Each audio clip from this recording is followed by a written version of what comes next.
Granddad always said, you gotta be a useless bugger if you go hungry here. Because you've got a mad butcher's behind you and you've got a sea smart in front of you. Plus you've got your marakai. Here's a bit of wild pork leg that one of the nephews dropped off yesterday. How does that compare to pack and save? It's free. A trade. Hey, there's no comparing.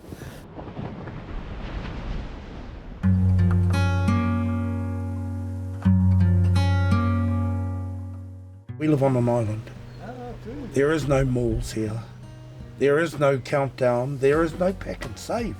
We depend on our whole environment to look after us. Nobody else is going to come and do that. Hey, lei, you got boy. Harapai, titiro. Kia ora na tātou katoa, o Rodney Ngawaka a tuku ingoa. Here to Mutu Aotea, our island, and the 51 other islands and rocky outcrops that are attached to it is what make up our home. It was common amongst the iwi Māori that you knew your tribal estate in and out. You starved if you didn't.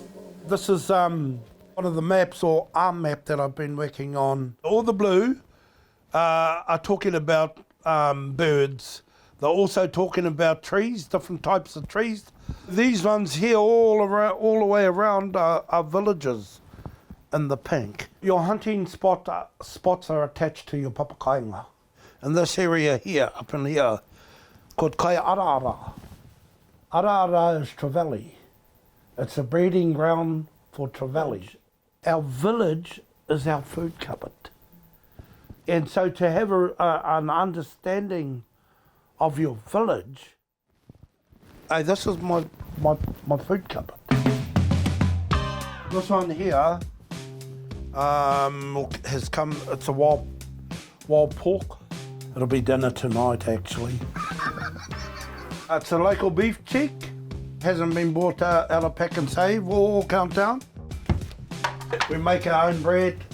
I don't know many people that don't make bread in that on island here. My favourite to eat, only because you can use a lot of leftover food. But it's the Asian 2-minute noodles.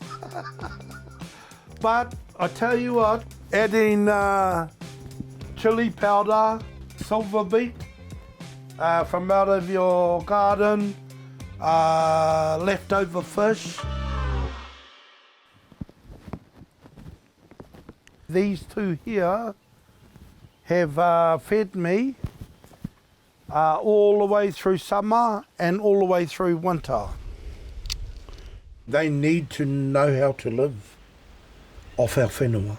Our children need it more now than ever because the cost of living. Or to bring our shopping from out of Auckland is absolutely ridiculous. If you get $300 worth of shopping, you'll most probably pay $40 to $70 in freight to get that here.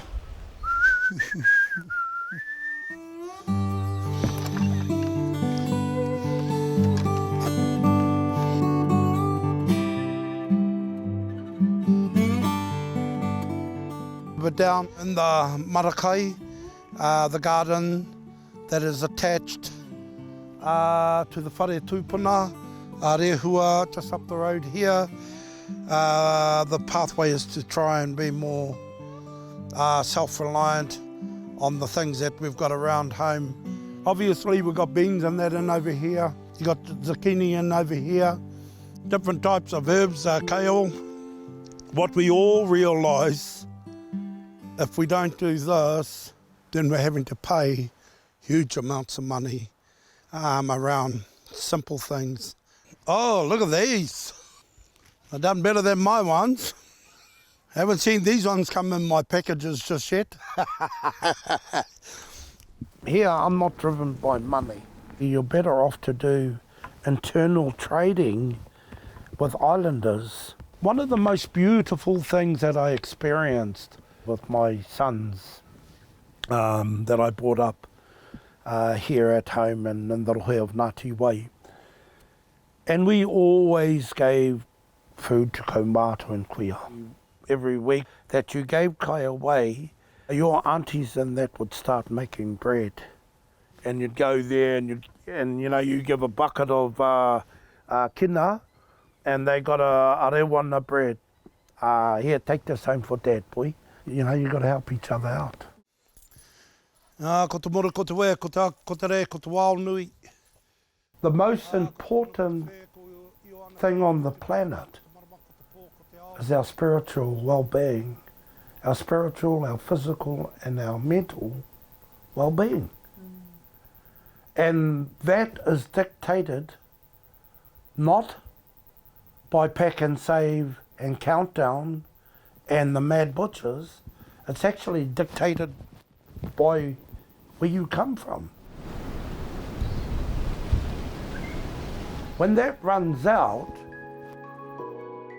you're going to go home. Where is home? What do you know about home? Can you feed yourself at home? If you don't know that, then you're colonised.